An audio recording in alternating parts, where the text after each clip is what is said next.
कहानी की लेखिका है विनीता मोहता।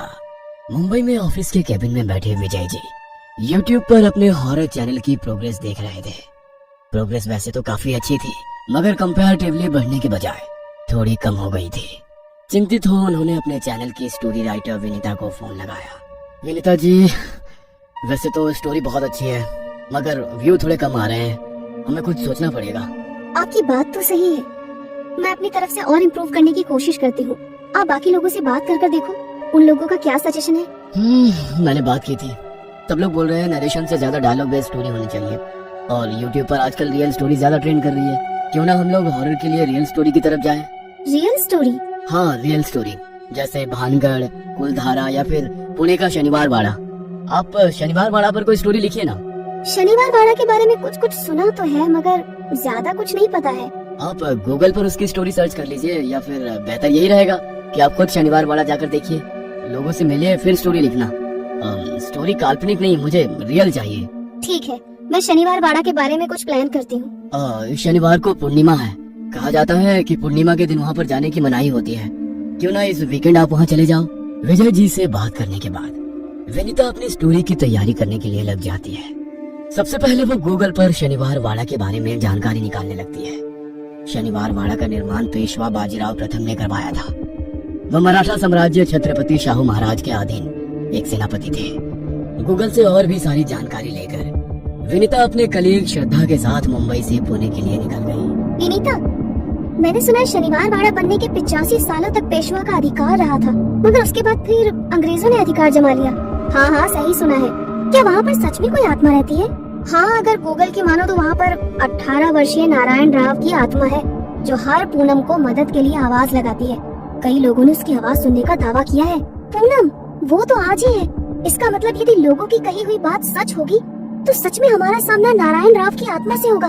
आत्मा से सामना होगा या नहीं वो तो नहीं पता, मगर इतना जरूर पता है कि वो महल अपने अंदर कई सारे रहस्यों को छुपाए हुए है। कई लोगों ने नारायण राव के आखिरी शब्दों को सुना है। आखिरी शब्द? सिंहासन की लड़ाई में किसी ने धोखे से नारायण राव को मार दिया था। नारायण राव खुद को बचाने के लिए अपने काका को बुला रहे थे। उनके आखिरी शब्द थे, काका माला बचाओ। कहा जाता है आज भी कई लोगों ने पूर्णिमा की रात को नारायण राव की आवाज को सुना है। मतलब नारायण राव की आत्मा खुद को मिले धोखे के कारण भटक रही है। हाँ, शायद। इस महल के बारे में एक और कहानी है। 1828 में इस महल में भयंकर आग लगी थी, जो 7 दिनों तक जलती रही थी। उस आग के कारण महल का बहुत सा हिस्सा प्रभावित हो गया था, मगर आज तक उस आग के लगने के बारे में कुछ पता नहीं चला। शनिवार वाड़ा के बारे में जितना सुना था, ये तो उससे भी ज्यादा रहस्यमय लग रहा है। वो तो वहीं जाकर पता लगेगा। दोनों बातें करते करते शनिवार वाड़ा तक पहुंच चुकी थी। उस महल की खूबसूरती आज भी बरकरार है। ये देख दोनों हैरान थी। इस महल को बनाने वाले कारीगरों का जवाब नहीं, आज भी कितना खूबसूरत लग रहा है। श्रद्धा, अपना कैमरा रेडी रखो, कुछ लोगों के इंटरव्यू लेंगे और पूरे महल की रिकॉर्डिंग करेंगे, ताकि ब्लॉग बनाने में कोई भी दिक्कत ना हो। और हाँ, एक बात का विशेष ध्यान रखना, हम लोगों को रात होने के पहले यहाँ से निकलना है। दोनों बातें करती हुई शनिवार वाड़ा महल के भीतर दाखिल हो गई। श्रद्धा महल को रिकॉर्ड कर रही थी और विनीता लोगों से बातें करते हुए जरूरी बातें अपनी डायरी में नोट करती जा रही थी। श्रद्धा रिकॉर्डिंग करते हुए महल के पुराने हिस्से में आ गई थी, जो जलने के बाद थोड़ा सा नष्ट हो गया था। वहाँ पर श्रद्धा को कोई परछाई नजर आ रही थी। श्रद्धा सम्मोहित हो रिकॉर्डिंग करते हुए उस परछाई के पीछे पीछे जाने लगी। वहाँ पर उस समय कोई भी नहीं था। श्रद्धा को अपना होश नहीं था। तभी उसे अपने कंधे पर किसी के हाथ के होने का एहसास हुआ, जो बहुत गर्म था। वह तेजी से चीखती हुई पलटी तो सामने विनीता खड़ी थी। क्या हुआ? यहाँ अकेले क्या कर रही हो? वो वहाँ पर देखो। वहाँ पर क्या? वहाँ पर अभी कोई था। श्रद्धा, वो कोई टूरिस्ट होगा, मगर तुम यहाँ अकेले मत घूमो। यहाँ के बारे में हमें जितनी जानकारी इकट्ठा हो सकती है, इकट्ठा कर करके यहाँ से जल्दी निकल जाएंगे। वैसे भी बहुत बड़ा महल है, घूमते हुए टाइम लग जाएगा, इसीलिए नो नेगेटिव थॉट्स, ओके? और हाँ, मुझसे ज्यादा दूर मत जाना, मेरे आसपास ही रहना। हम दोनों साथ में रहेंगे तो ठीक रहेंगे, ओके? बोलते हुए श्रद्धा कुछ फोटोज लेने लगी। अचानक उसे कैमरे में से एक दीवार पर खून के धब्बे ताजे नजर आ रहे थे। खून बह रहा था। कैमरा हटाकर जैसे उसने दीवार की तरफ देखने लगी, तो वहाँ पर कोई धब्बा नहीं था।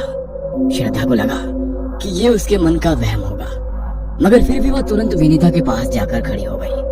विनीता किसी से बात कर रही थी, तभी श्रद्धा को विनीता के पीछे एक मराठा सैनिक नजर आने लगा। वो अपनी लाल आंखों से श्रद्धा की तरफ ही घूर रहा था। श्रद्धा डर के मारे पीछे की तरफ हटने लगी और वो पीछे हटते हुए एक दीवार से जाकर टकरा गई। दीवार एक गुप्त कमरे का दरवाजा था। श्रद्धा उस दीवार से कमरे के भीतर दाखिल हो गई। कमरे में चारों ओर अंधेरा था। उसे बाहर निकलने का कोई रास्ता नजर नहीं आ रहा था। वो वहीं से विनीता को आवाज देने लगी। विनीता, कहाँ हो तुम? Please help me Vinita. इस तरफ कुछ देर बाद विनीता को श्रद्धा का ध्यान आया तो वो वहाँ पर नहीं थी। विनीता उसका फोन ट्राई करने लगी मगर फोन नॉट रीचेबल था। अब ये श्रद्धा कहाँ चली गई? कहाँ ढूंढूं उसे? फोन भी नहीं लग रहा है। शाम का वक्त भी हो गया है। हमें यहाँ से निकलना भी है। श्रद्धा, कहाँ हो तुम? प्लीज मजाक मत करो। विनीता को समझ नहीं आ रहा था कि वो क्या करे। डर के कारण उसके शरीर से पसीना निकल रहा था। टूरिस्ट अब उस महल को छोड़कर जाने लगे थे।